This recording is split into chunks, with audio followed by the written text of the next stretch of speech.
Another one of those unsupervised hood kids, Officer Brent Kessler muttered, eyes narrowing beneath mirrored shades as he stalked across the quiet suburban park. To him, the small black boy painting a birdhouse beneath the sycamore was a nuisance, an easy target to flex his authority on. The child's calm politeness only fueled his contempt. He saw trembling hands, not quiet courage. What Kessler didn't see was the man just across the street, Marcus Ellison, off-duty, level-headed, and newly appointed police chief. One slap would awaken the wrong father, and this town would never sleep quietly again. Before we go any further, comment where in the world you are watching from, and make sure to subscribe, because tomorrow's story is one you don't want to miss. The morning sun filtered through the sycamore leaves, casting dappled shadows on Veterans Green. Jaden Ellison sat cross-legged on a worn, checkered blanket, his tongue poking out slightly as he concentrated on the wooden pieces before him. The birdhouse kit was spread around him like a puzzle waiting to be solved. "Now, what's the next step, young man?" Miss Wheezy called from her usual bench.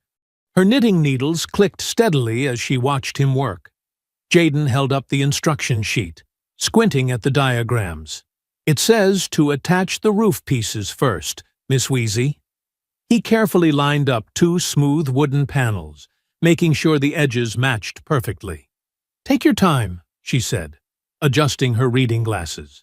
"A house needs a strong foundation, whether it's for people or birds." The morning air was crisp and clean, carrying the scent of fresh-cut grass and early spring flowers. Other park visitors strolled by, elderly couples walking their dogs, mothers pushing strollers, joggers in bright clothing. Everyone seemed to know Miss Wheezy, offering warm greetings as they passed. "Morning, Miss Louise," called a parks worker, pushing his cart of gardening tools. "Good morning, Jimmy," she replied, never missing a stitch in her knitting. "The tulips are looking lovely this year." Jaden carefully applied wood glue to the joints of his birdhouse, just as his father had shown him. Marcus had spent last night going over the instructions with him, pointing out the importance of taking time to do things right. "Hey, champ!" Marcus's voice came from behind, making Jaden smile. His father stood there in jeans and a light jacket, looking relaxed on his Saturday off. "Dad, look how much I've done already." Jaden pointed proudly to his progress. Marcus crouched down, examining the careful construction. "That's some fine craftsmanship there, son." He ruffled Jaden's hair. "Those sparrows are going to have a 5-star hotel." "When do you think they'll come?" Jaden asked eagerly. Marcus laughed, the sound warm and deep. "Can't rush nature, Jay. Be patient. Sparrows come to those who wait." He checked his watch. "I've got some errands to run, but I'll be back later. You mind Miss Wheezy, okay?" "Yes, sir." Jaden nodded, already reaching for his paintbrush. Miss Wheezy waved as Marcus headed toward the parking lot. "That father of yours is right about patience," she said, setting aside her knitting to pull out her ever-present notebook. "In all my years teaching, I found that was the hardest lesson for children to learn." Jaden carefully opened the small container of blue paint. "Did you teach a long time, Miss Wheezy?" 43 years, she said, making a note in her book. "Taught right here in Stone Ridge Elementary until I retired. Had your father in my class too, if you can believe it." "Really?" Jaden's eyes widened. "What was he like?" Miss Wheezy chuckled. "Just like you, curious about everything, always asking questions." She watched as Jaden applied careful strokes of paint to the birdhouse. "And just as meticulous, too." The morning stretched on peacefully. Jaden painted each section of the birdhouse with careful attention, wiping away any drips before they could dry. Miss Wheezy alternated between her knitting and her notebook, occasionally offering advice or sharing stories about the park's history. "Veterans Green wasn't always so pretty," she told him. "When I was a girl, it was just an empty lot. The whole community came together to make it what it is today. A slight breeze rustled through the sycamore leaves, carrying the sweet scent of nearby flowering bushes. Jayden had just finished painting the roof a brilliant blue when movement caught his eye. There, not 3 feet away, a white-throated sparrow hopped across the grass. Its distinctive black and white striped head turned this way and that, checking for danger before moving closer to investigate the new addition to its territory. "Miss Wheezy, look!" Jayden whispered excitedly, trying not to startle the bird. She smiled, setting down her knitting. "Well, would you look at that? Looks like patience works after all." They shared a quiet laugh, watching the sparrow hop closer to inspect Jayden's handiwork. The morning felt perfect, the sun warm on their faces, the grass soft beneath the blanket, the peaceful atmosphere of the park wrapping around them like a comfortable blanket. In the distance, a dark pickup truck pulled up to the curb. Its engine continued to run, the low rumble barely noticeable among the cheerful sounds of the park. The noise blended with the background, children's laughter from the playground, dogs barking in the distance, the rustle of leaves in the breeze. The truck sat there, idling, as life in Veterans Green continued its Saturday morning routine. The late morning sun hung high in the cloudless sky, its heat shimmering off the park's metal benches and playground equipment. Officer Brent Kessler's patrol truck pulled up to the curb, its dark bulk casting a shadow across the freshly mowed grass. He sat there for a moment, eyes narrowed behind mirrored sunglasses, scanning Veterans Green like a hawk searching for prey. Finding nothing to justify his suspicion didn't improve his mood. He stepped out, adjusting his belt with its carefully arranged gear, and began a slow walk toward the playground. His boots crunched deliberately on the gravel path, announcing his presence to everyone nearby. Jayden was adding final touches to his birdhouse, carefully wiping excess paint from the edges when the shadow fell across his work. He looked up to find Officer Kessler looming over him, hands on his belt, a smile that didn't reach his eyes fixed on his face. "You the one hanging things from city property?" Kessler's voice dripped with false politeness, the kind adults used when they'd already decided you were in trouble.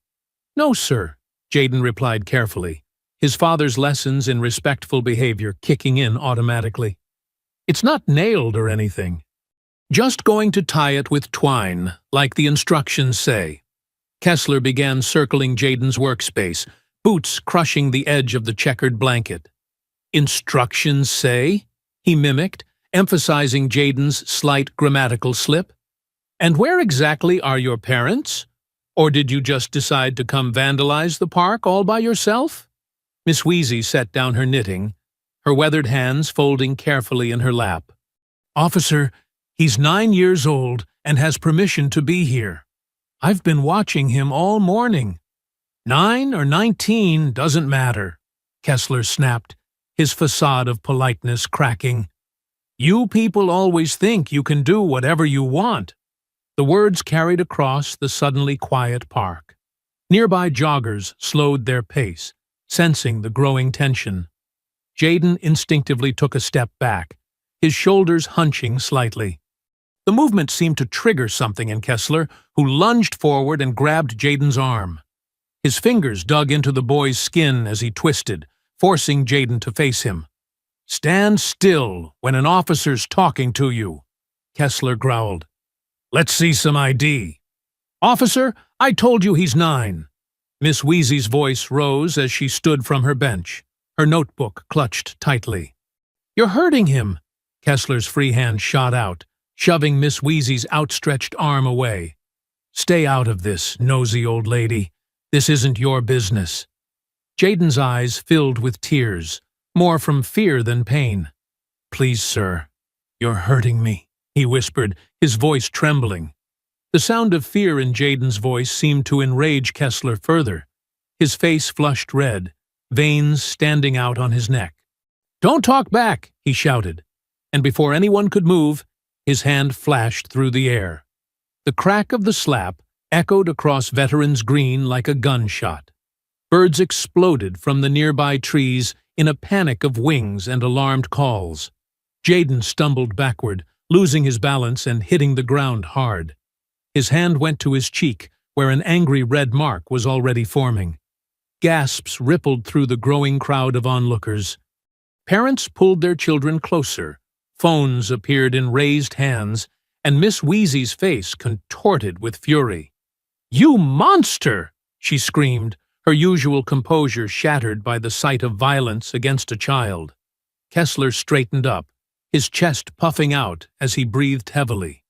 Sweat beaded on his forehead despite the morning chill. "Learn your place," he growled, his voice carrying the weight of years of unchecked authority. His boot lashed out, catching Jaden's sketchbook and sending it skidding across the grass, loose papers fluttering in its wake. A cruel smile twisted his lips as he looked down at the frightened boy. "Now, pick that up," he commanded, "and say, 'Sir.'" Jaden looked up at Kessler, his hand still pressed against his stinging cheek. Something shifted in his eyes, fear giving way to something stronger, something inherited from generations of people who refused to bend. His voice was barely above a whisper, but it carried clearly in the tense silence. "No."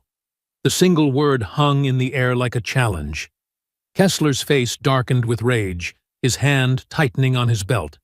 The crowd held its collective breath, watching the confrontation between the towering officer and the small boy who dared to defy him. Across the street, Marcus Ellison stepped out of the hardware store, a bag of supplies in his hand. His eyes swept the park automatically, a habit born from years of service, and locked onto the scene before him. His son on the ground, a uniformed officer standing over him with clenched fists, and a crowd of horrified onlookers frozen in place. The bag dropped from Marcus's hand, hitting the sidewalk with a crash. Without hesitation, he broke into a sprint toward the park, his feet barely touching the ground as he raced to reach his son. Marcus's feet pounded against the grass as he charged across Veterans Green, his heart thundering in his chest. "Get your hands off him," he roared, his voice carrying the full weight of a father's protective fury. Officer Kessler spun around at the shout, his body automatically shifting into a defensive stance. His right hand drifted toward his holster, fingers twitching. The morning sun glinted off his badge, a symbol of authority that now seemed twisted and wrong. Miss Wheezy moved quickly despite her age, hurrying to Jaden's side. Her hands trembled as she helped him up, brushing grass from his clothes. "It's okay, baby," she murmured, though her own voice shook with anger. "Your daddy's here now." People gathered around the unfolding scene, mothers clutching their children's hands, joggers frozen mid-stride, teenagers with phones raised high to capture every moment. The crowd formed a loose circle, their faces a mix of shock, anger, and fear. Marcus covered the remaining distance in seconds, coming to a stop directly in front of Kessler.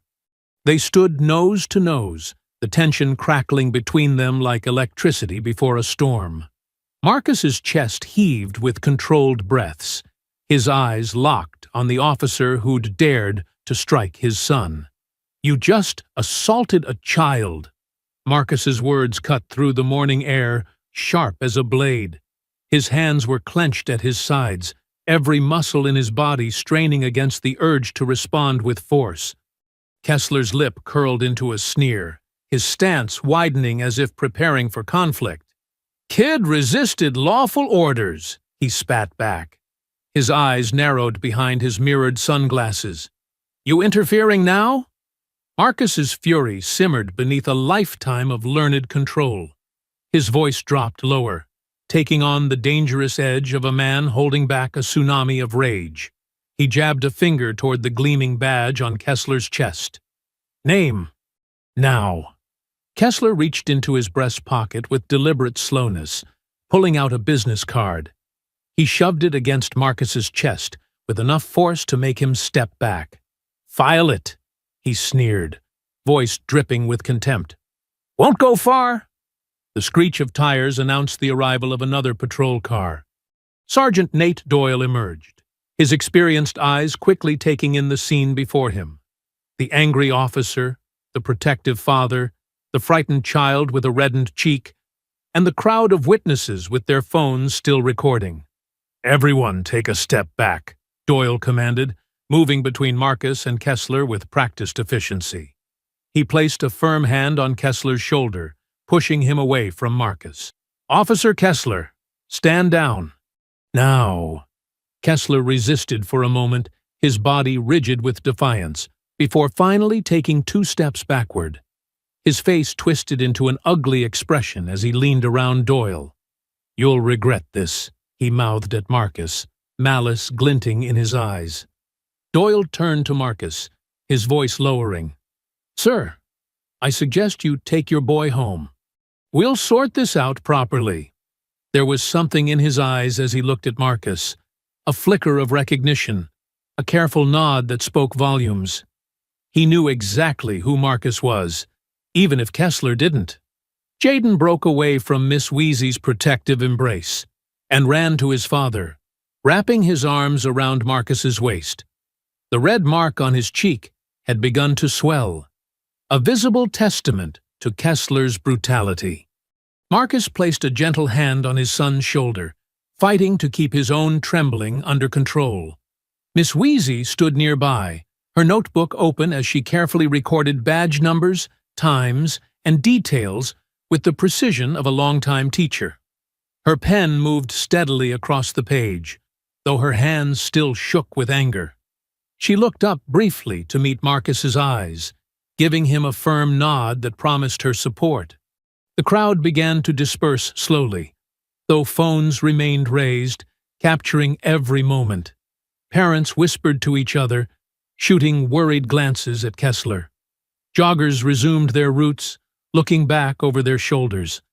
The tension in the air remained thick enough to cut. Marcus guided Jayden toward their car, keeping his body between his son and Kessler. Each step felt like an eternity, his protective instincts screaming at him not to turn his back on the threat. But he knew this wasn't the time or place for the confrontation his heart demanded. They reached the car, and Marcus helped Jayden into the back seat, checking his seatbelt with trembling hands. As he slid behind the wheel, he caught sight of Kessler in the rearview mirror. The officer stood watching them leave, a smirk playing across his face, looking for all the world like a man who believed himself untouchable. Marcus started the engine, his knuckles white on the steering wheel. Around them, the park was returning to its normal rhythm, though an undercurrent of unease lingered in the air. In the distance, sirens wailed faintly. Their sound carried on the warming breeze, as if the city itself was crying out against the injustice they'd just witnessed. The sun continued its climb toward noon, casting long shadows across Veterans Green as Marcus drove away with his injured son, leaving behind a scene that would soon shake their entire community to its core. The evening light faded to purple through the kitchen windows as Vivian gently pressed an ice pack against Jayden's swollen cheek. Their son winced but stayed still, his usual energy dampened by the day's trauma. The kitchen clock ticked steadily, marking time in a house that felt different now. Less safe, less certain. "Hold it there, baby," Vivian murmured, adjusting the ice pack. Her nurse's training showed in her careful movements, but her hands betrayed a slight tremor. She'd seen too many injuries in the ER, too many victims of violence. But this was her son. This was different. Marcus sat at the kitchen table, bent over a stack of forms Sergeant Doyle had brought by. The civilian complaint paperwork demanded details, times, witness names. Each box he filled made his jaw clench tighter. The preliminary report lay open beside him, its sanitized language a mockery of what had really happened. Subject displayed non-compliant behavior, Marcus read aloud, his voice tight with controlled anger. Officer attempted to maintain order through standard crowd control measures. They're painting him as some kind of teenage troublemaker. Vivian's eyes flashed. He's 9 years old. He was building a birdhouse. She smoothed Jaden's hair back from his forehead, her touch gentle, but her words sharp. They can't just rewrite reality. They're already trying. Marcus pushed the preliminary report aside and reached for another complaint form. Doyle says we need to file this tonight. Get our version on record before they can bury it deeper. Jaden shifted in his chair, lowering the ice pack. The bruise had darkened to an angry purple, stark against his brown skin. "Dad," he said quietly, "why did he hit me? I wasn't doing anything wrong." The question hung in the air, heavy with all the weight of innocence confronting injustice. Marcus and Vivian exchanged a look, the same one they'd shared too many times before, when their son encountered the world's uglier truths. Some people, Vivian began carefully, carry hate inside them. And when they have power, they use it to hurt others. But that's about them, not you. You did nothing wrong, baby. Nothing. Marcus's pen pressed so hard against the complaint form that the paper nearly tore. The rage he'd contained at the park still burned in his chest, but now it had crystallized into something colder and more focused. He knew the system from the inside, its weak points, its pressure points, its hiding places for ugly truths. "We need to be smart about this," Vivian said, reading his tension. She moved behind his chair, placing her hands on his shoulders. "The chief's announcement isn't for 2 more weeks. If we reveal that card too early, they'll close ranks," Marcus finished. "Start covering tracks, destroying evidence." His hands spread across the scattered paperwork. "We need to document everything first. Build our case." Vivian squeezed his shoulders. "Exactly. Let them think you're just an angry father. Let them underestimate us." Jaden yawned, the day's stress finally catching up with him. The ice pack drooped in his hand, and his eyes had grown heavy. Vivian immediately shifted into mother mode, her voice softening. "Time for bed, sweetheart. You've been so brave today." She helped him up, keeping one arm around his shoulders. "Want me to read you a story?" Jaden nodded, leaning against her side. As they headed for the stairs, he paused and looked back at Marcus. "Dad, we're not going to let him hurt any other kids, right?" Marcus met his son's eyes, seeing not just the bruise, but the determination beneath it. "No, son. We're not. I promise." After they went upstairs, Marcus spread the paperwork across the kitchen table like a general planning a campaign. He started a fresh legal pad, noting times, locations, badge numbers. He wrote down Miss Wheezy's contact information and the names of other witnesses from the park. Each detail was a piece of armor, each fact a weapon. The sound of Vivian reading drifted down from upstairs, something about dragons and knights, and justice prevailing. Marcus allowed himself a small smile, remembering simpler times when bedtime stories could fix anything. But this story would need more than knights and dragons. It would need patience, strategy, and perfect timing. He heard Vivian's soft footsteps on the stairs a while later. She came back to the kitchen, wrapping her arms around him from behind. "He's finally asleep," she whispered. "Took 3 stories and 2 glasses of water. But he's out." Marcus covered her hands with his own, drawing strength from her presence. "I wanted to tear that officer apart today," he admitted quietly. "When I saw Jaden on the ground." "I know." Vivian's voice held the same controlled fury. "But that's what they want. Any excuse to paint us as the aggressors. We're smarter than that." A faint sound drew their attention to the window, the slow crunch of tires on pavement. Marcus moved to the living room, staying back from the glass as he peered out. A patrol car rolled past their house at a crawl, its lights off, barely visible in the growing darkness. The message couldn't have been clearer. They were being watched. Vivian joined him at the window, her hand finding his in the darkness.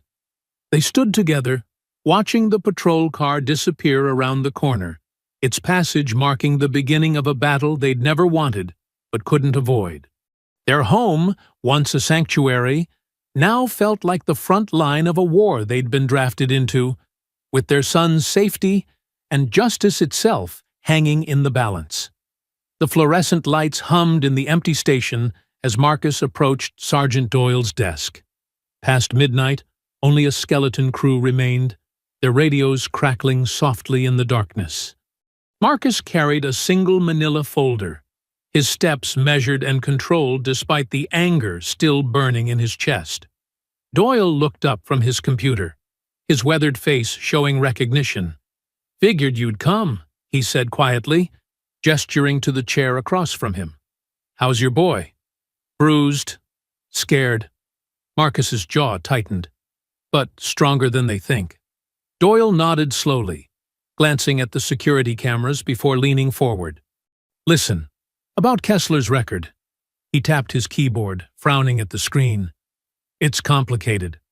I need to see everything, Nate. Every complaint, every write-up." Marcus kept his voice low, steady. "There's a pattern here. I can feel it." "That's just it." Doyle rubbed his temples. "Most of those records, they're not exactly accessible anymore. Department has this new wellness program. Complaints get archived after 90 days if they're marked as minor force incidents." Marcus's fingers dug into the folder. "Archived or erased?" "Both, maybe. Systems designed that way." Doyle's eyes darted to the hallway. "Look, I've been here 20 years, seen good cops and bad ones. Kessler, he's got protection." High up, in a dimly lit office across town, Officer Brent Kessler sat across from Harold Pike, the police union president. Pike's desk was massive, dark wood gleaming under a green banker's lamp. The walls were covered with plaques and certificates, badges of authority. "Don't worry about a thing," Pike said, his smile oily and confident. "This isn't the first time some bleeding hearts tried stirring up trouble. We know how to handle it." Kessler shifted in his chair. "Kid was disrespecting." Pike held up a hand. "Save it. Reports already filed. Subject was non-compliant, showed aggressive behavior, minimal force required to maintain order." He chuckled. "Standard procedure." "What about the old lady?" "She was writing everything down. Unreliable witness. Elderly, emotional, probably confused about what she saw." Pike pulled out a thick folder. "We'll bury this under so much paperwork, they'll give up before they find bottom." Sunday morning sunlight streamed through the stained glass windows of First Baptist Church. Miss Wheezy sat in her usual pew, her notebook clutched tight against her floral dress. Around her, the congregation buzzed with whispered conversations. "I saw it with my own eyes," she told Mrs. Henderson, her voice shaking but determined. "That officer slapped that sweet boy for nothing more than building a birdhouse. Nothing more than existing while black in that park." The whispers spread like ripples in a pond. Deacon Williams frowned deeply. Sister Martha gasped. Young Timothy Jones, who played basketball with Jaden, looked scared. "And they're trying to cover it up," Miss Wheezy continued, her aged fingers tracing the careful notes she'd made. "But I was a teacher for 43 years. I know how to document things properly." More church members gathered around, their faces showing shock, anger, concern. Pastor Roberts approached slowly, his expression grave. "Miss Louise," he said gently, "perhaps we should pray about this situation." "Oh, I'm praying, Pastor," she replied firmly. "Praying and acting. The Lord expects us to do both." The story moved through the congregation like wind through leaves. Parents who'd seen it shared details. Others remembered similar incidents, times when Kessler had been too rough, too quick to escalate. The church's usual post-service piece was replaced with urgent discussions and exchanged phone numbers. Back home, Marcus sat at his kitchen table surrounded by papers. Vivian brought him coffee, her hospital scrubs still on from her night shift. "Any progress?" she asked, touching his shoulder. "Some." Marcus gestured at his notes. 3 witnesses from the park gave statements. Parks Department confirmed no rules against temporary birdhouses. But Kessler's record… He shook his head in frustration. "They're hiding things," Vivian said. It wasn't a question. Worse. They've built a system to make things disappear. Legal erasure. Marcus picked up his coffee, but didn't drink. "How many other families, Viv? How many other kids?" The laptop chimed with a new email. Marcus clicked it open, then went still. Vivian leaned over his shoulder to read, "You're making a mistake, challenging this department." The words glowed harsh and white against the black screen. No sender name, no signature. Just the threat, hanging there like poison. Vivian squeezed Marcus's shoulder harder. "They're scared of you." "Good." Marcus closed the laptop slowly. They should be. Outside their window, the Sunday morning continued peacefully. Children played in nearby yards, their laughter carrying on the breeze. Birds hopped between tree branches, unconcerned with human disputes.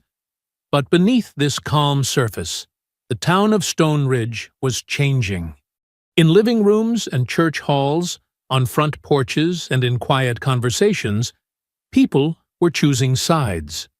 Miss Wheezy's testimony spread, joining with other long-silenced voices.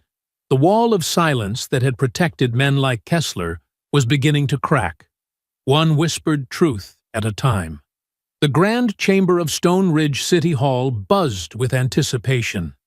Morning sunlight streamed through tall windows, casting long shadows across the polished marble floor. Council members sat in their high-backed chairs, while reporters lined the walls with cameras ready. In the front row, uniformed officers filled the seats, their badges gleaming. Officer Brent Kessler slouched in his chair, picking at a loose thread on his sleeve. Next to him, other officers whispered about the mysterious new chief, some outsider the mayor had chosen without their input.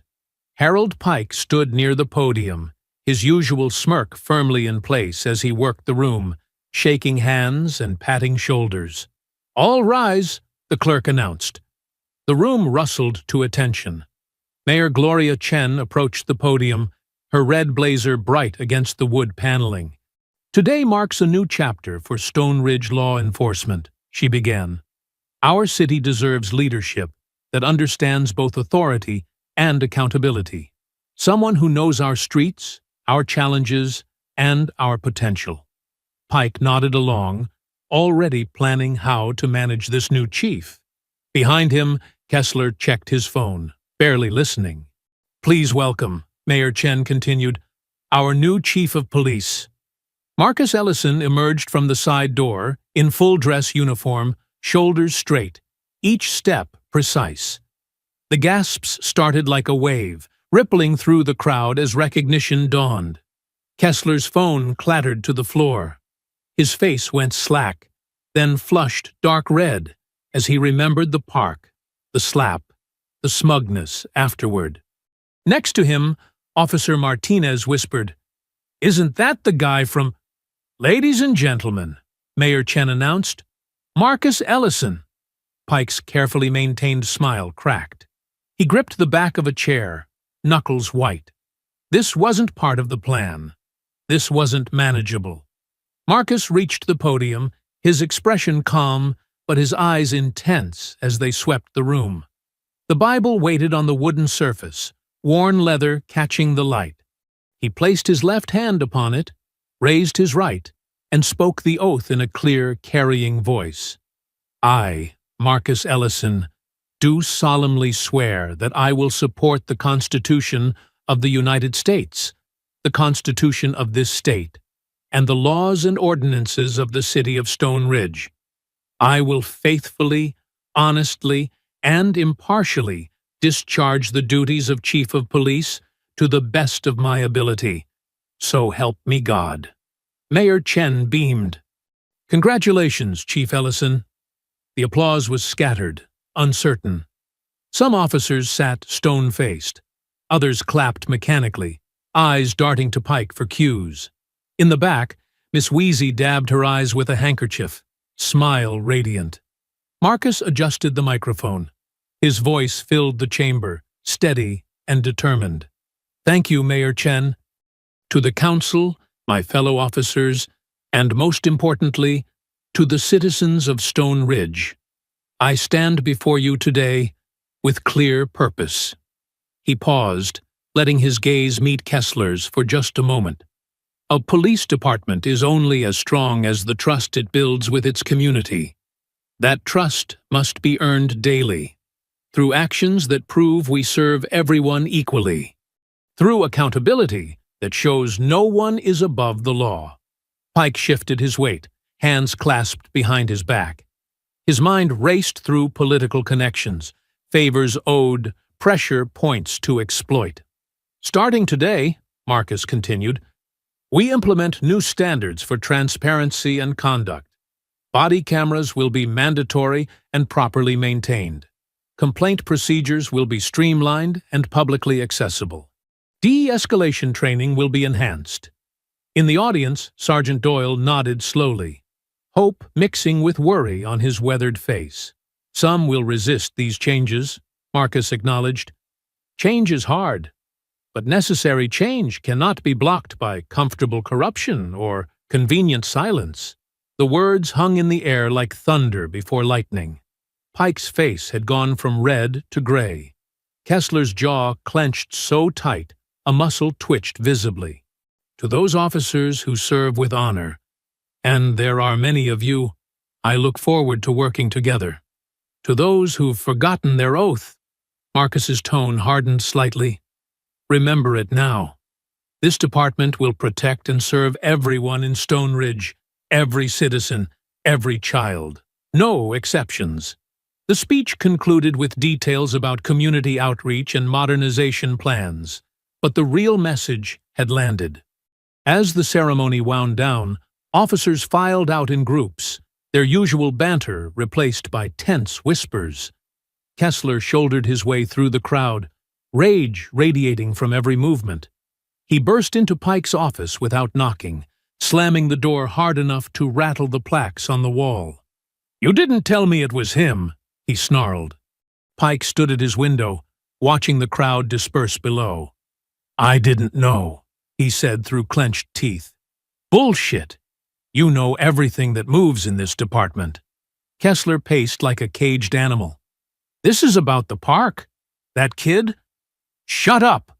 Pike spun around. "Just shut up and listen. You want to survive this? Then fix it. Quietly." "Fix what?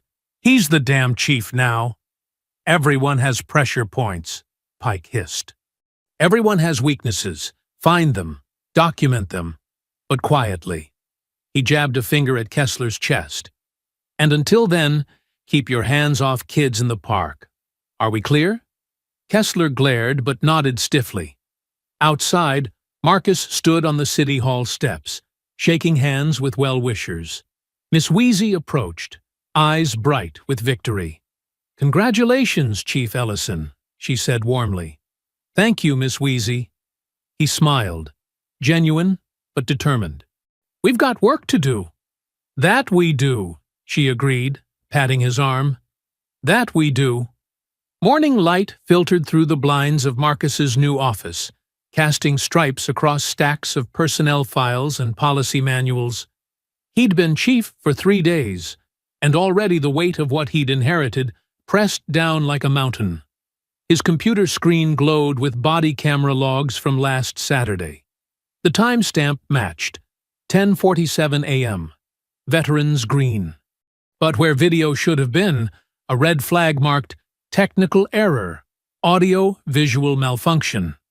Marcus leaned back, rubbing his temples. A knock at the door interrupted his thoughts. Sergeant Doyle entered, carrying a thick binder labeled Department Procedures, 2023. "Found something interesting in the union contract," Doyle said, dropping the binder on Marcus's desk.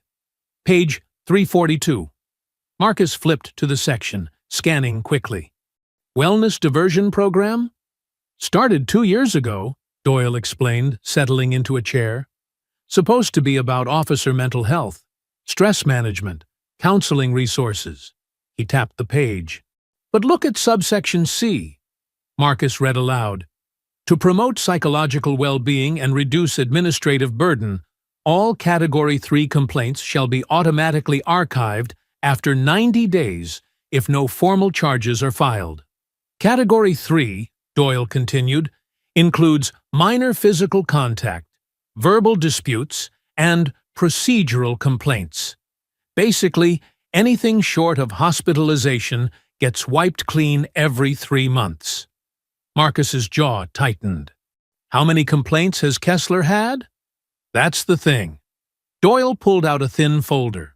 Official record shows 2 in 5 years. Both resolved through informal counseling.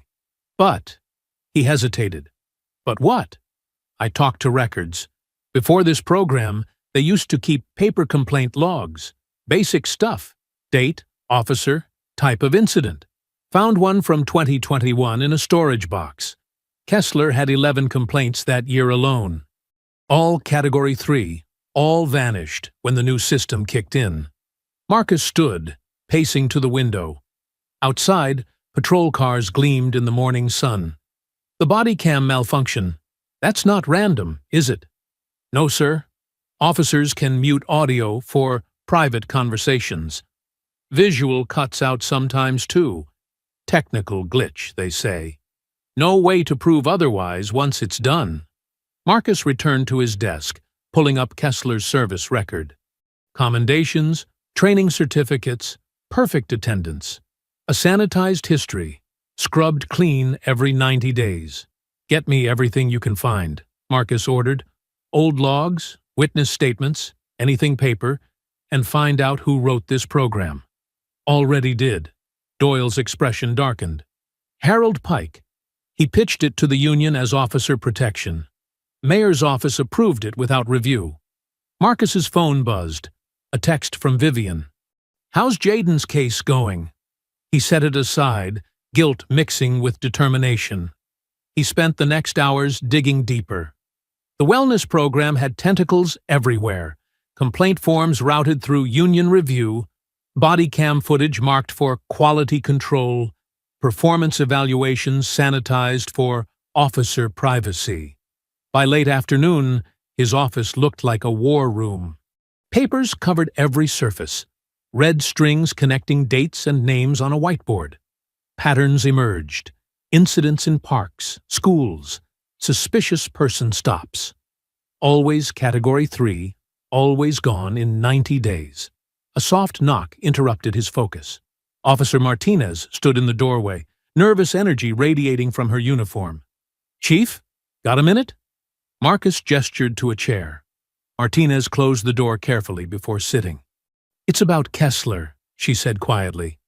Last year I saw him rough up a teenager behind the library. Nothing major, pushed him around, scared him pretty bad. Kid was just reading comics. Did you report it? Tried to. Filed the paperwork. Followed up 3 times. After 90 days, couldn't find any record it happened. She twisted her hands. I started keeping my own notes after that. Names, dates, witnesses. Never official, just in case. Marcus leaned forward. I need those notes. They're in my locker. I'll get them to you tonight. She stood to leave, then paused. Chief, some of us, we want things to change. But Pike has eyes everywhere. I understand. Thank you, officer. After she left, Marcus pulled up the department budget. The wellness program cost $180,000 annually. Consulting fees, software licenses, administrative support. All to make problems disappear. Doyle returned as sunset painted the office orange. He carried a dusty cardboard box. Found these in the basement. Complaint logs from 2018-2021, before the purge system. Plus some interesting emails about the program setup. He set the box down heavily. Pike wasn't subtle back then. Called it prophylactic record management in one memo. Marcus lifted a stack of faded forms. Each one represented someone who'd sought justice and found only silence. His son's face flashed in his mind. The shock, the fear, the betrayal. "Sir?" Doyle's voice was careful. "What's our next move?" "First, we document everything. Every purged complaint, every technical error, every convenient gap. Build a pattern too big to ignore." Marcus's voice hardened. "Then we rip this system apart. Pike won't go quietly. He's got friends in the mayor's office, the DA. Let him fight," Marcus said. "Everything he does to protect this program just proves why it needs to end." He picked up the union contract, reading the purge clause again. The words blurred with fatigue and anger. "This wasn't broken," he muttered, setting down the paper. "It was built this way." The office fell silent except for the shuffle of papers and the soft hum of Marcus's computer. Outside his window, the sun set on another day in Stone Ridge, where justice had a 90-day expiration date, and truth vanished with the click of a button. Harold Pike's corner office at the police union building overlooked the courthouse square. Late afternoon shadows stretched across his polished desk as District Attorney Carla Mendoza settled into a leather chair, her expression guarded. "Thanks for coming, Carla." Pike's smile didn't reach his eyes. "Coffee?" "Let's skip the pleasantries, Harold." Mendoza smoothed her blazer. "What's so urgent?" Pike retrieved a folder from his desk drawer. "Our new chief has me concerned. His personal involvement in this Kessler situation is problematic." "You mean because Officer Kessler slapped his son?" Mendoza's tone was dry. "Most fathers would be personally involved." "That's exactly my point." Pike spread photos across the desk. Marcus arguing with Kessler at the park. Copies of the civilian complaint. Screenshots of social media posts. He's using his position to pursue a personal vendetta. Look at these audit requests. Body cam footage, complaint histories, personnel files. He's building a case while presenting himself as an impartial administrator. Mendoza picked up one of the photos. The witness statements are compelling. Miss Carter's account is emotional testimony from a retiree with an agenda. Pike cut in. "What we have is a minor incident that escalated because a child refused lawful commands. Now the father happens to be chief. And suddenly, it's a crusade? A police officer struck a 9-year-old, Harold. After that 9-year-old was caught damaging park property." Pike slid forward a maintenance report. The birdhouse violated city ordinances. When confronted, the boy became confrontational. Mendoza's eyebrows rose. "That's not how other witnesses described it. Witnesses see what fits their narrative." Pike leaned back, steepling his fingers. "But you know what matters? Precedent.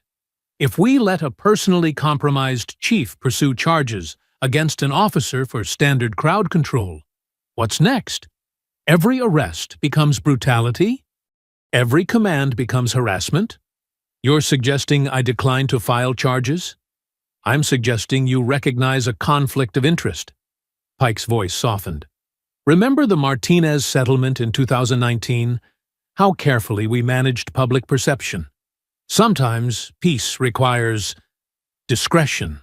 Mendoza stiffened. The Martinez case, another excessive force complaint, buried under carefully worded agreements. She'd helped craft those agreements.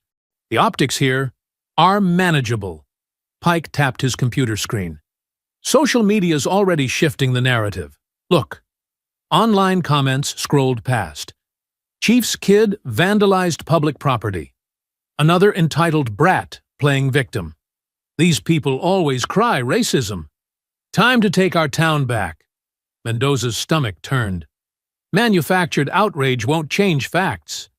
Facts are flexible, Carla. You know that. Pike's smile returned.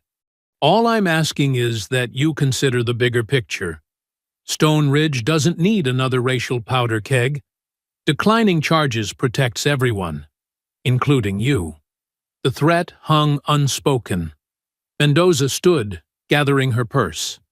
I'll review the evidence carefully before making any decisions. That's all I ask. Pike walked her to the door. Oh, and Carla? Remember, peace keeps us all employed. Across town, Vivian Ellison's hands shook as she scrolled through her phone. Comment after hateful comment filled local news sites and neighborhood groups. Little Thug got what he deserved. Like father, like son, playing the race card. Send them back where they came from. Time to clean up our parks. Some included Jaden's school photo, shared without permission. Others mentioned their address. Vivian screenshot everything, her anger building with each swipe. She called Marcus at work.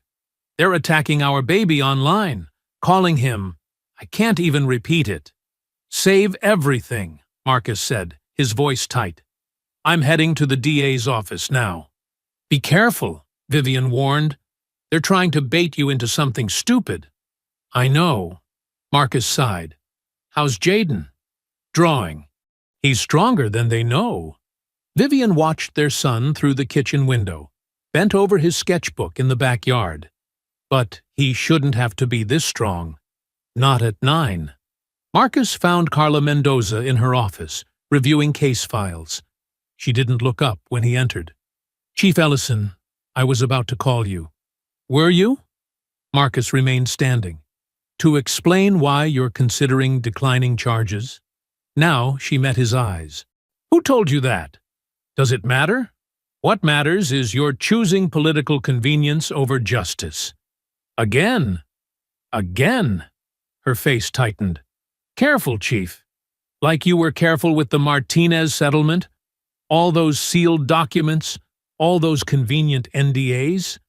Marcus placed his hands on her desk, leaning forward. How many times have you helped bury police misconduct, Carla? I've helped maintain order, she snapped. Something you seem determined to disrupt. Order?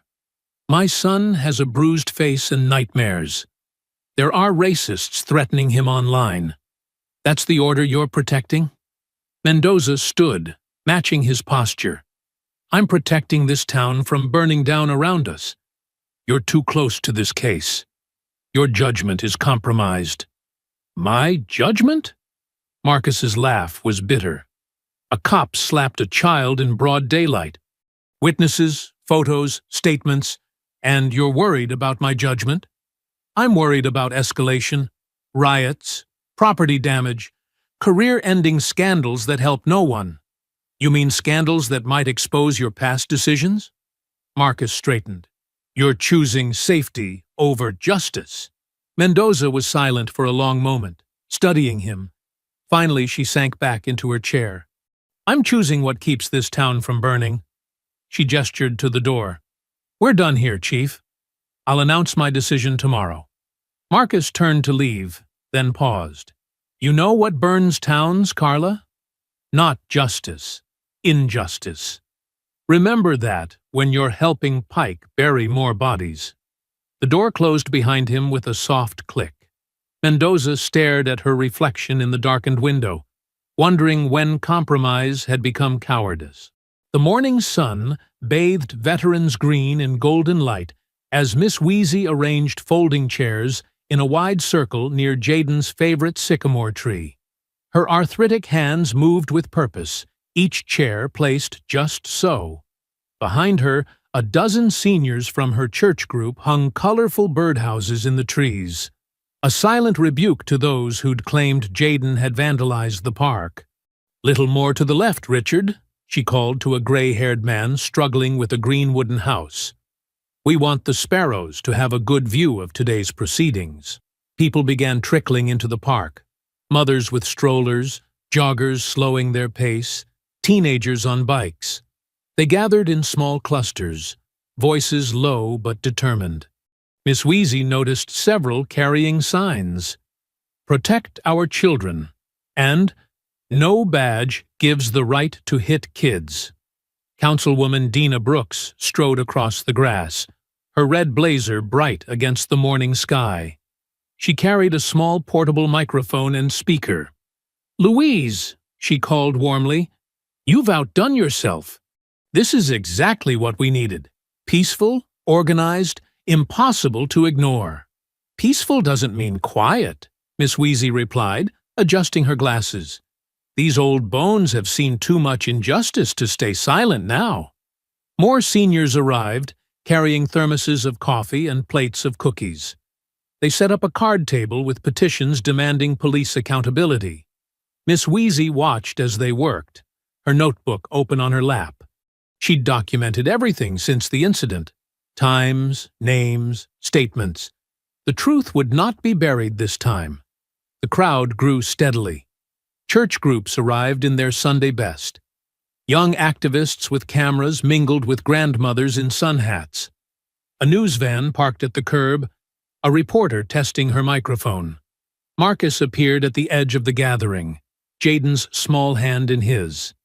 The boy wore a clean white shirt, his cheek still showing faint yellowing from the bruise.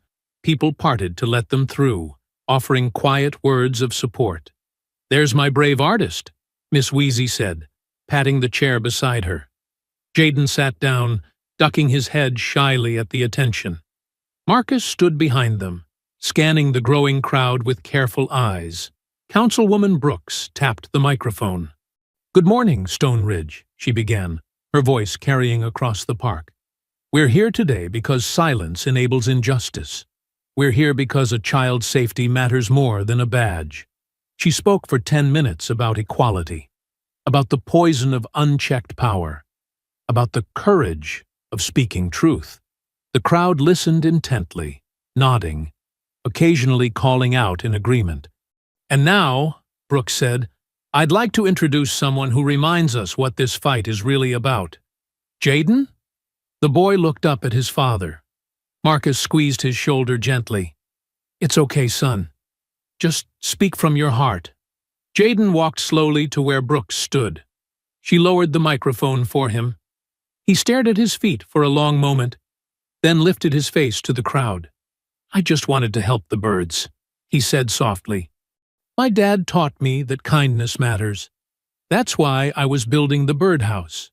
I wasn't trying to cause trouble." His voice grew stronger. "Nobody should hit kids. Nobody should make us feel scared to help others." The silence that followed was profound. Then applause erupted, spreading through the crowd like waves. Miss Wheezy wiped tears from her cheeks. Several news cameras zoomed in on Jaden's face as he hurried back to his seat. Marcus remained standing, his expression controlled but proud. He'd chosen not to speak, letting others carry this moment. His battle would be fought in conference rooms and policy meetings, but this gathering of community voices, was just as vital. The morning continued with more speakers. Church leaders offered prayers for healing.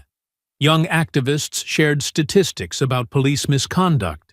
Seniors told stories of past struggles for justice. Through it all, Miss Wheezy kept writing in her notebook, recording every word, every reaction. News crews interviewed people on the edges of the crowd. The story was spreading beyond Stone Ridge now. Brooks spoke with reporters, her words measured but forceful. "This isn't about one incident. This is about systematic abuse of power and the courage to stand against it."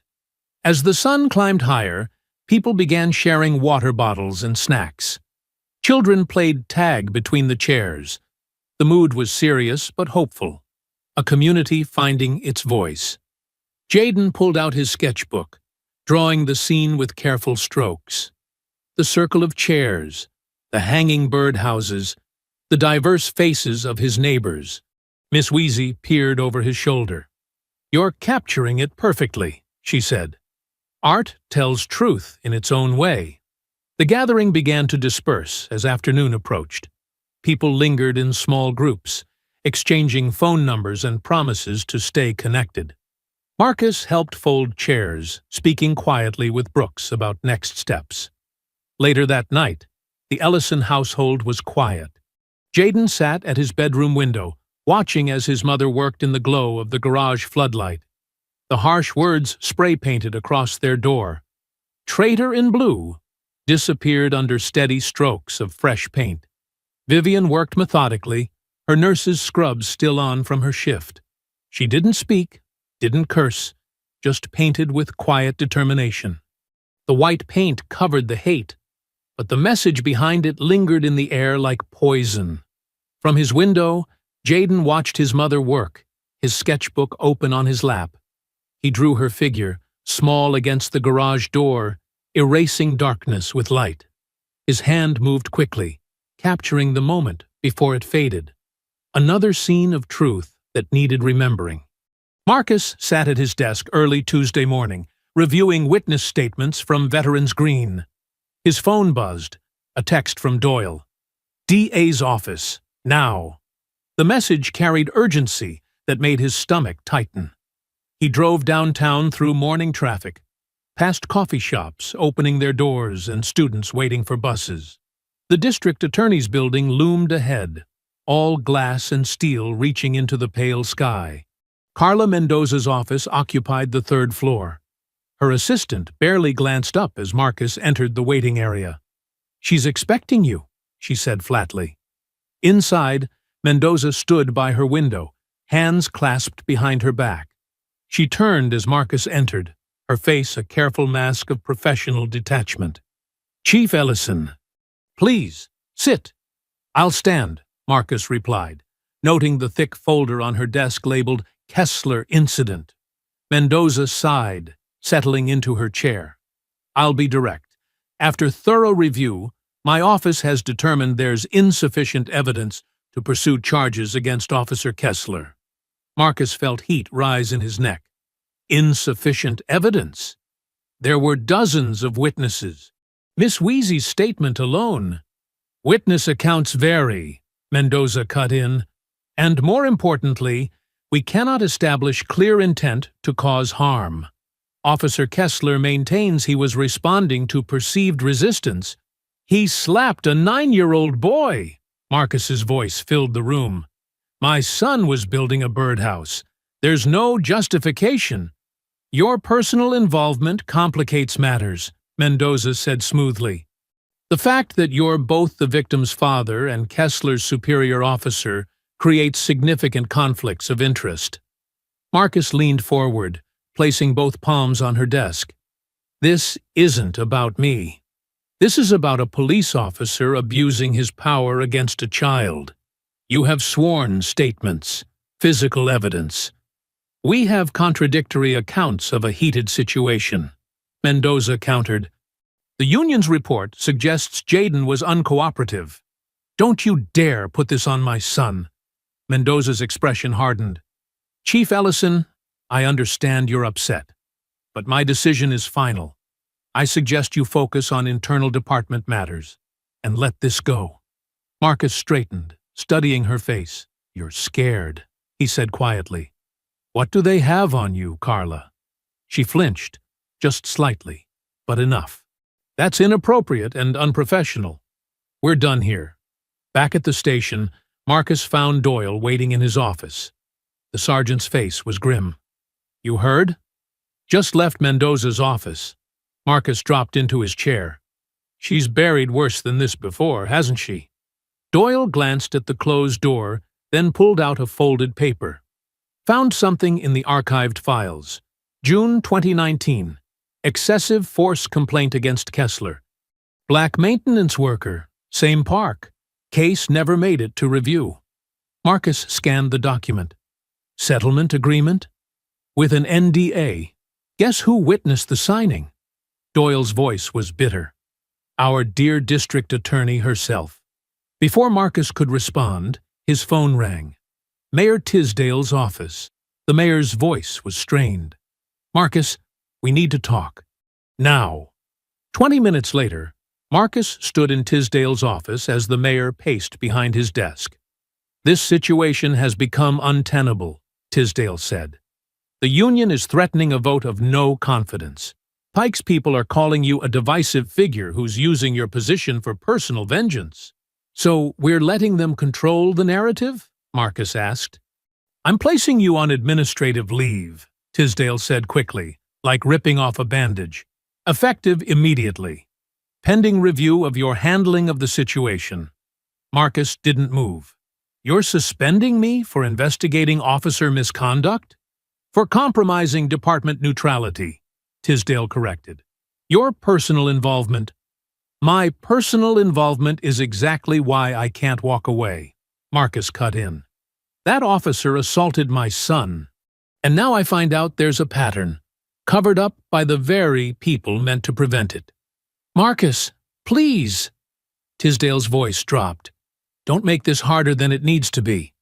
Take some time, let things cool down. Outside, Pike stood talking to reporters, his voice carrying through the window. Chief Ellison's actions have created a dangerous divide between law enforcement and leadership. His personal agenda threatens the stability of this department. Marcus unclipped his badge, placed it on Tisdale's desk. The metal made a dull sound against the wood. You know what they're protecting. You know this isn't right. Marcus. I'll take the leave, Marcus said, stepping back. But understand something. They're not pushing me out because I'm wrong. They're doing it because I'm close to the truth. He drove home slowly, the morning sun now high and harsh. Vivian's car was in the driveway. She'd taken the day off to be with Jayden. Inside, she took one look at his face and knew. They suspended you, she said. It wasn't a question. Marcus nodded, sinking onto their couch. Mendoza won't prosecute. Says there's insufficient evidence of intent. He laughed humorlessly. But there's more. Kessler has history. Another assault in 2019, same park. They buried it with settlements and NDAs. Vivian sat beside him, took his hand. They want you gone, because you're a threat. They want me out, Marcus agreed, squeezing her fingers. That means I'm close. In his room upstairs, Jayden worked on a new drawing, a police badge lying in grass, its surface reflecting storm clouds. The boy's art had taken a darker turn since the incident, but its honesty remained pure, truth seen through a child's eyes, unafraid to show what adults tried to hide. The kitchen table groaned under the weight of scattered papers, files, and laptops. Marcus had transformed their dining room into a war room, surrounded by allies who refused to let injustice stand. Miss Wheezy sat straight-backed in her chair, her meticulous notebook open before her. Doyle hunched over dispatch logs, while Sarah Chen, the town's head librarian, analyzed data on her laptop. Let's lay out what we have, Marcus said, spreading a park map across the table. Miss Wheezy, your timeline first. The retired teacher adjusted her reading glasses. I documented everything, minute by minute. She ran her finger down neat rows of handwriting. 10:47 a.m. Officer Kessler's truck arrived. 10:52. First confrontation with Jayden. 10:55. Physical contact initiated.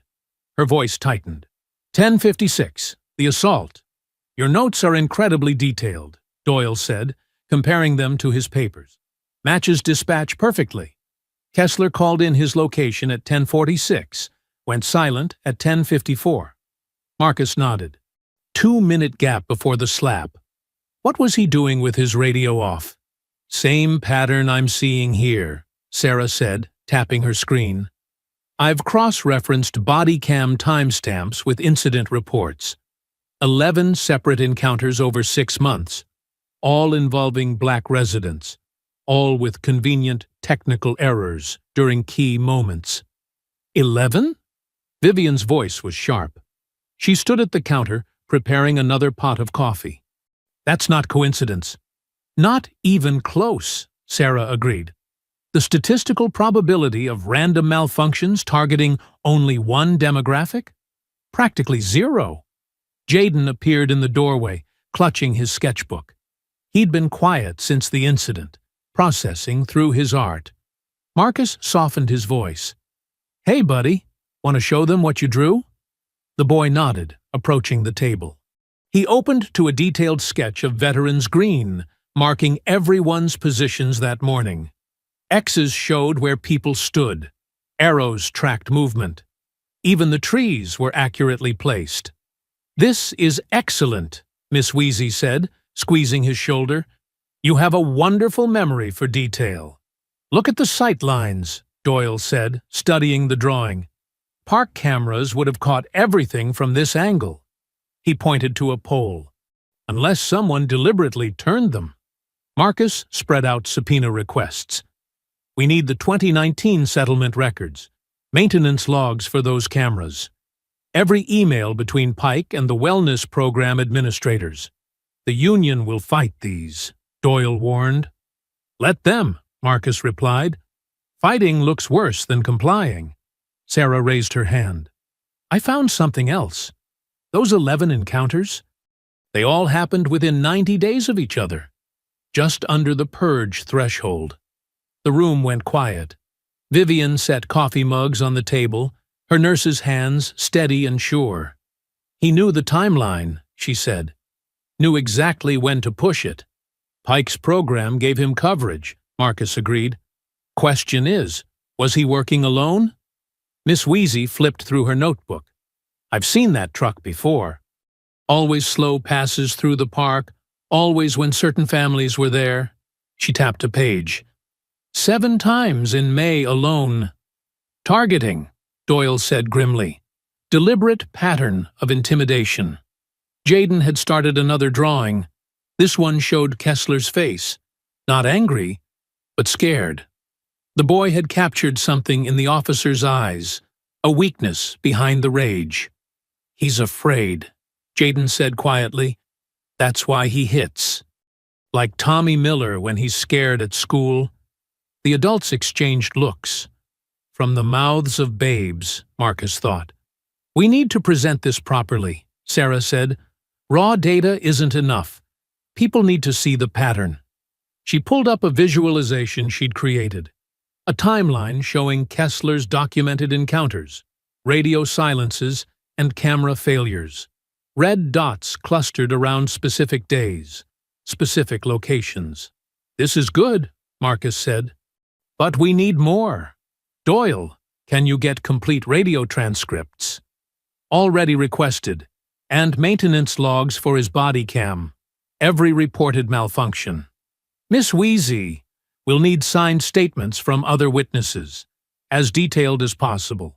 The retired teacher patted her bag. "Already started collecting them. Church ladies see everything, you know." Vivian studied the subpoena requests. The 2019 settlement. That victim might talk now. If Kessler violated the terms, by assaulting another person? "Absolutely," Doyle confirmed. "NDA becomes void." Marcus checked his watch. Nearly midnight. They'd been at this for hours, building their case piece by piece. The truth was there, hidden in dispatches and data, in witness statements, and a child's honest art. "We're not just fighting one bad officer," he said. "We're exposing a system designed to protect him, to hide people like him." "Good," Miss Wheezy said firmly. "Break it all open. Let the sun shine in." Jaden had fallen asleep on the couch, his sketchbook open to the drawing of Kessler. Vivian brought a blanket, tucking it around him. She studied their kitchen table. Covered in evidence of corruption, yes, but also proof of community. People who refused to look away. She touched Marcus's shoulder, her voice low but strong. "You have what you need. Now show them who you are." The words settled over the room like a mandate. Tomorrow would bring more fights, more resistance. But tonight, in this kitchen, truth was taking shape. Every document, every time stamp, every careful observation, pieces of a puzzle revealing the larger picture. They had built their case on facts, not fury, on documented patterns, not just raw pain. Most importantly, they'd built it together, cop and teacher, librarian and nurse, witnesses and whistleblowers. Even a young boy's unflinching art told part of the story. This wasn't just Marcus's fight anymore. It belonged to all of them now. The old police station gym smelled of dust and sweat, metal chairs crammed between weight racks and exercise machines. Sunlight filtered through high windows, casting long shadows across the packed room. Community members filled every seat, lined the walls, and spilled into the hallway. The tension was thick enough to choke on. Marcus sat at a folding table with his evidence neatly arranged, Vivian and Miss Wheezy flanking him like sentries. Across the makeshift aisle, Kessler slouched between Pike and their union lawyer, shooting venomous glares that bounced off Marcus's calm exterior. Commissioner Chen called the oversight hearing to order, her voice echoing in the cavernous space. "We're here to address serious allegations of misconduct and systemic issues within the department." Pike stood first, straightening his tie. "This is a witch hunt," he declared, pacing like he owned the room. "A personally motivated attack by a compromised chief against a decorated officer. Officer Kessler has served this community faithfully for 8 years." Marcus remained seated, letting Pike's bluster wash over him. He'd learned long ago that truth didn't need theatrics. "The facts tell a different story," Marcus said, when Pike finished. He opened his laptop, connecting it to the projector. Sarah's timeline filled the wall, a damning constellation of red dots marking Kessler's pattern. 11 documented encounters, Marcus continued. 11 technical malfunctions with body cameras. 11 black citizens. All within the 90-day complaint purge window. He let that sink in. This isn't coincidence. This is methodology. Murmurs rippled through the crowd. Kessler's face reddened, but Pike touched his arm, a warning to stay quiet. Marcus laid out dispatch logs next. Radio silence during critical moments. Park camera outages that align perfectly with reported incidents. He pointed to highlighted timestamps. The system didn't fail. It was manipulated. "Speculation," Pike snapped. "You can't prove intent." "Actually, we can." Marcus nodded to Doyle, who opened the door. A man in his 30s entered. Michael Washington, the 2019 victim. Kessler's face went pale. "Mr. Washington signed a non-disclosure agreement after Officer Kessler assaulted him in Veterans Green 4 years ago," Marcus said. "An agreement that included a morality clause." Pike shot to his feet. "That settlement is sealed." "Was sealed," Marcus corrected. "The morality clause voids the NDA if the officer commits similar misconduct, like assaulting a 9-year-old boy in the same park." Washington took the microphone, his voice steady. "I was walking my dog when Officer Kessler stopped me. Said I matched a description. When I asked what description, he got angry. Grabbed my arm, threw me down. Called me names I won't repeat here." The room was dead silent. Washington continued. "I filed a complaint. Next thing I know, I'm being pressured to sign papers. Take the money. Keep quiet. Move away. They said no one would believe me anyway." Kessler surged up, face twisted. "You're lying! Pike, tell them he's lying!" But Pike had gone still, eyes darting between Washington and the exit. His carefully constructed shield was cracking. "The settlement details are now public record," Marcus said, sliding copies to the commissioners, along with evidence of systemic complaint suppression through the wellness program. A program designed specifically to protect officers like Kessler while silencing victims like Mr. Washington. Miss Wheezy stood, her notebook raised. "I witnessed both incidents. The pattern is identical. Provocation, escalation, violence, then denial and cover-up." The crowd erupted in shouts and questions. Commissioner Chen banged her gavel for order. Through the chaos, Pike leaned close to Kessler, hissing, "Keep your mouth shut." Kessler jerked away, eyes wild. "You used me," he snarled, loud enough for the microphones to catch. "Set me up to take the fall while you covered your tracks." Marcus watched the unraveling with grim satisfaction. The truth had done its work, exposing not just one officer's brutality, but an entire machinery of protection and denial. In the harsh gym lighting, there was nowhere left to hide. Jaden's drawings were projected next, precise, unflinching depictions of both incidents. The boy's art captured what reports couldn't: the fear, the power imbalance, the calculated cruelty. Several commissioners wiped their eyes. "This isn't about one slap," Marcus said into the tense silence. "It's about a system that enabled and protected a pattern of abuse. A system that treated certain citizens as acceptable targets. That stops today." Washington nodded slowly. "That's why I came back. Not for revenge. For change." The commissioners huddled, whispering urgently. Pike's face had gone ashen, his empire of silence crumbling. Kessler sat rigid, abandoned by his protectors, finally facing consequences that couldn't be buried in paperwork. Community members pressed forward, sharing their own stories of encounters with Kessler. Each account reinforced the pattern: the selective targeting, the convenient technical failures, the pressure to stay quiet. Miss Wheezy's careful documentation provided timestamps and details that aligned perfectly with dispatch records. Sarah's data analysis revealed the statistical impossibility of random malfunction. Doyle's internal records exposed the deliberate manipulation of evidence. The truth, so long suppressed, was breaking free. And in that old gym, under fluorescent lights and decades of dust, justice was finally finding its voice. The afternoon sun sliced through the hallway's dusty windows as Marcus stepped out during the hearing recess. His shoulders ached from tension, but the evidence was solid. Years of abuse and cover-ups were finally exposed. He loosened his tie, needing air. The old station's corridors felt too narrow, too confined. Footsteps echoed behind him. Heavy, angry steps he recognized instantly. "You think you've won?" Kessler's voice dripped with venom. "Think you can just waltz in here and destroy everything?"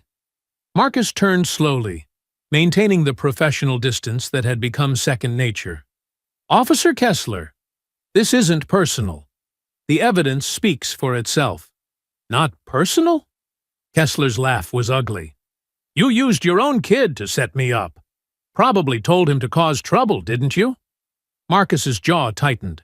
"My son was building a birdhouse. You chose to assault him.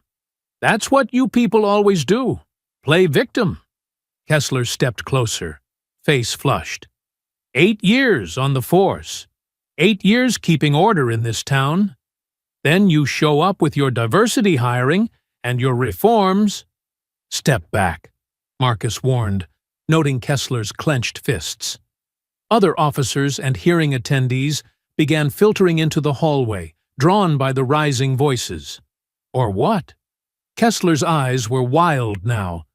"You'll suspend me again? File more complaints? I owned these streets before you came along with your fancy degree and your peaceful solutions." Marcus stayed calm, hands visible at his sides. "This isn't about ownership. It's about justice." "Justice?" Kessler spat the word. "I'll show you justice." His hand shot toward his belt, not for his weapon, but his body camera. "Let me turn this off first, like always."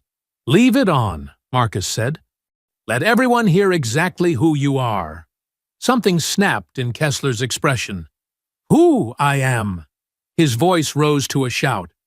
"I'm the one who keeps animals like you in line." The racial slur echoed through the corridor. Gasps from the growing crowd. But before anyone could react, Kessler lunged forward, swinging wildly at Marcus's face. Marcus's training kicked in automatically. He stepped inside the punch, deflecting it with his forearm while pivoting to trap Kessler's extended arm. The move was smooth, controlled, the product of countless hours in the academy. "Don't!" Marcus warned, holding the position without applying pressure. But Kessler was beyond warnings. He thrashed and cursed, each word more vile than the last, his face contorted with decades of barely hidden hatred. "You uppity son of a—" Another swing, another careful block. Marcus could have ended it quickly, could have used any number of holds to put Kessler down. Instead, he maintained defensive control, letting Kessler's rage expose itself fully. "Can't fight back, can you?" Kessler taunted, struggling. "Too afraid of looking like the angry black man? That's all you are under that suit." The crowd pressed against the walls, phones recording everything. Miss Wheezy's hand covered her mouth in shock. Vivian watched with fierce pride as her husband remained professional despite the onslaught. Suddenly, Kessler's voice boomed through the gym's speakers. His body mic was live, feeding directly into the hearing room's audio system. Every slur, every threat, every revelation of prejudice amplified for all to hear. "Should have hit that kid harder, taught him respect." The words thundered through the building. From inside the gym came sounds of outrage and dismay. Kessler didn't seem to notice or care, lost in his meltdown. 8 years, he screamed. 8 years of keeping them in their place. Pike promised me backup, promised the complaints would disappear. Doyle pushed through the crowd, cuffs ready.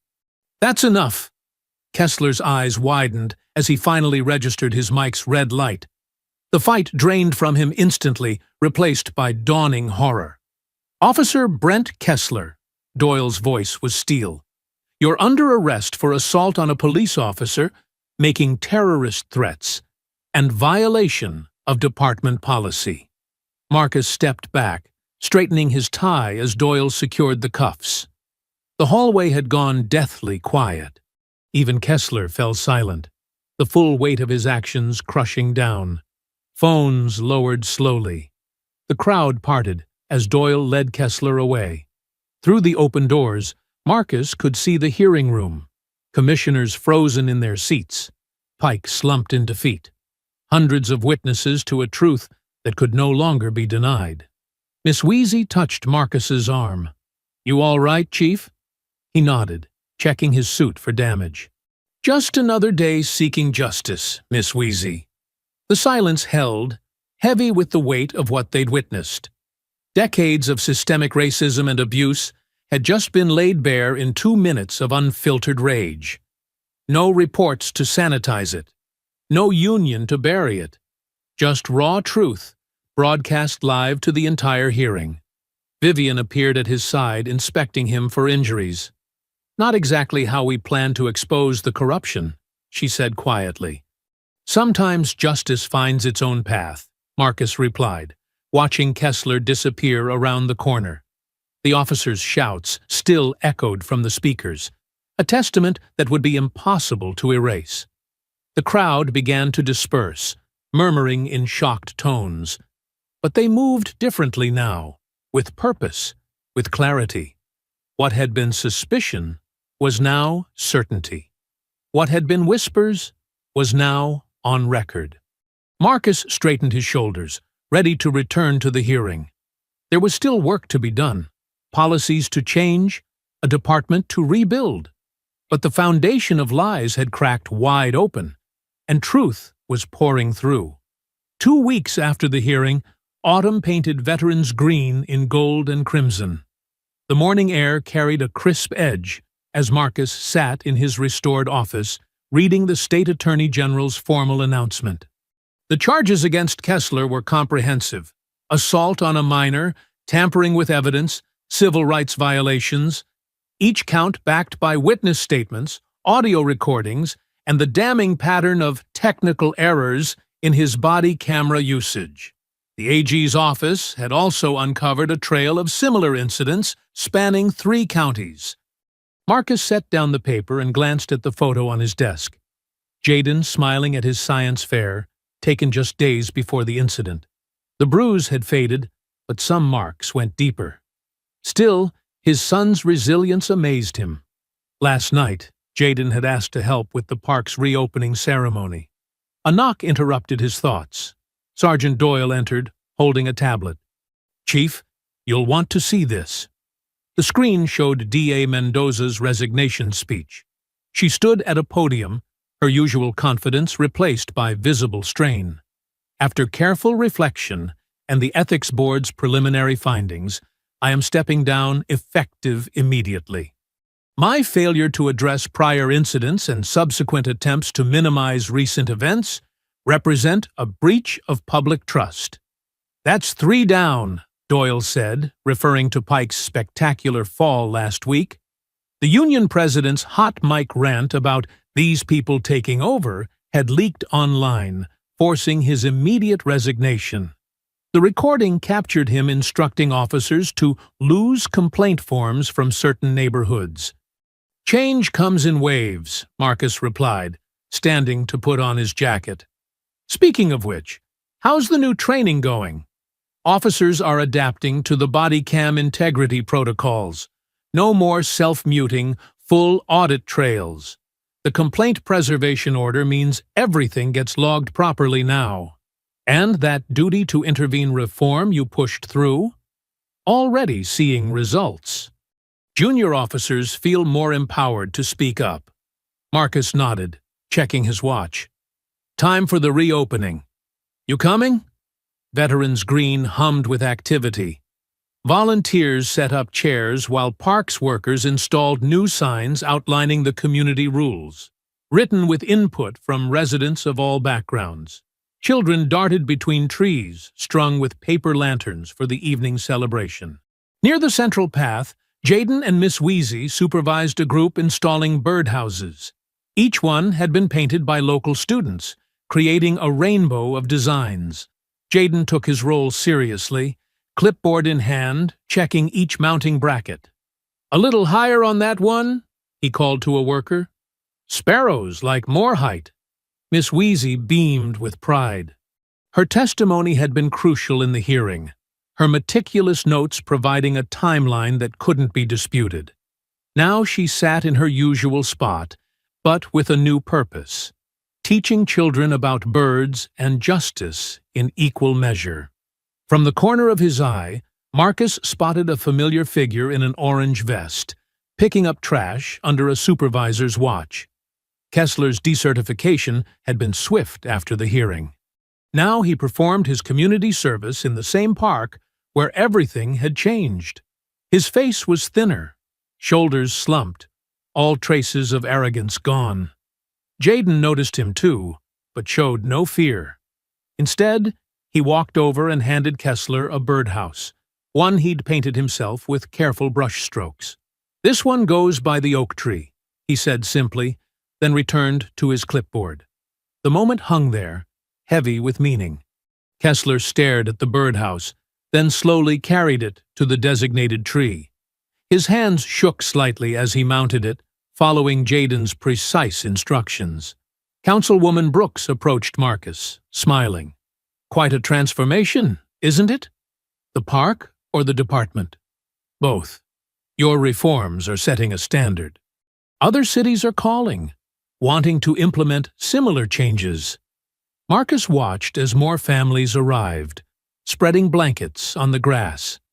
The fear that had gripped this space was dissolving, replaced by renewed purpose. Children from all backgrounds played together while parents chatted, sharing snacks and stories. Miss Wheezy's voice carried across the lawn. "Oh, look there!" A white-throated sparrow had landed on Jaden's first birdhouse, the one that started everything.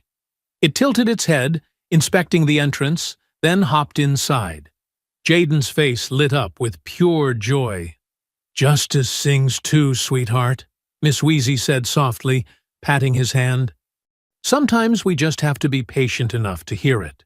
The bird's clear notes filled the air, joining the sounds of laughter and conversation. Marcus felt the last knot of tension in his chest finally release. The park was healing. His department was changing. Most importantly, his son stood tall, unafraid. More sparrows arrived, checking out the new houses. Each one represented a small victory, proof that safe spaces could be rebuilt, that wrongs could be made right. The community had come together not just to demand justice, but to maintain it. The late afternoon sun caught the autumn leaves, setting them ablaze with color. Parents called children in for the ceremony. Miss Wheezy gathered her knitting.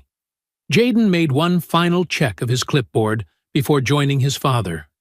The white-throated sparrow's song continued, floating above the park like a benediction.